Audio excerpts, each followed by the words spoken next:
Actually வந்து volleyball first time எங்கள் ஊரில் கொண்டு வந்ததே நான் தான். நான் பெருமையாக நான் சொல்லிப்பேன். ஏன்னா எங்கள் ஊரில் வந்து கிரிக்கெட் விளையாடுறப்போ ஒரு சண்டை நடந்துடுச்சு. சண்டை நடந்து டீமே பிரிஞ்சிடுச்சு. பிரிஞ்சதுக்கப்புறம் வந்து நான் என்ன பண்ணேன்னா, ஒரு 7, 8 பேர் இருந்தோம் நாங்க.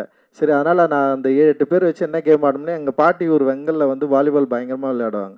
சரி அதனால் அந்த வாலிபாலை வந்து நான் எங்கள் ஊரில் ஃபஸ்ட்டு நான் தான் ஸ்டார்ட் பண்ணேன். எனக்கு முன்னாடி துக்காராம் அண்ணன்னு எங்கள் அண்ணன் இருப்பார். அவர் விளையாடுவார். அவர் பார்த்து கற்றுக்கிட்டு அதுக்கப்புறம் ஒரு டீமை நான் தான் ஃபர்ஸ்ட் டைம் வந்து ரெடி பண்ணேன் ஆக்சுவலி வாலிபால் டீமு. ரெட்சன் டீம்னு சொல்லிட்டு அது கிரிக்கெட் டீமுக்கும் அந்த பேர் தான் இருந்தது. அண்டு அதுக்கப்புறம் இவனுங்கலாம் வந்து அந்த டீமை வந்து நல்லா டெவலப் பண்ணி ஜெயிக்கிற அளவுக்கு வந்துட்டானுங்க. அந்த அளவுக்கு பயங்கரமாக ஆடுற அளவுக்கு செம சூப்பராக ஒரு பெரிய டீமை வந்து கிரியேட் பண்ணிட்டானுங்க. அந்த டீமை மையமாக வச்சு ஒரு படம் இவன் கதை எழுதியிருக்கான்.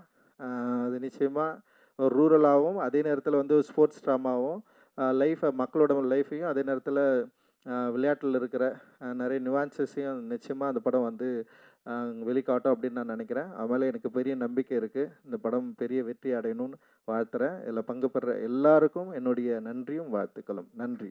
தேங்க்யூ.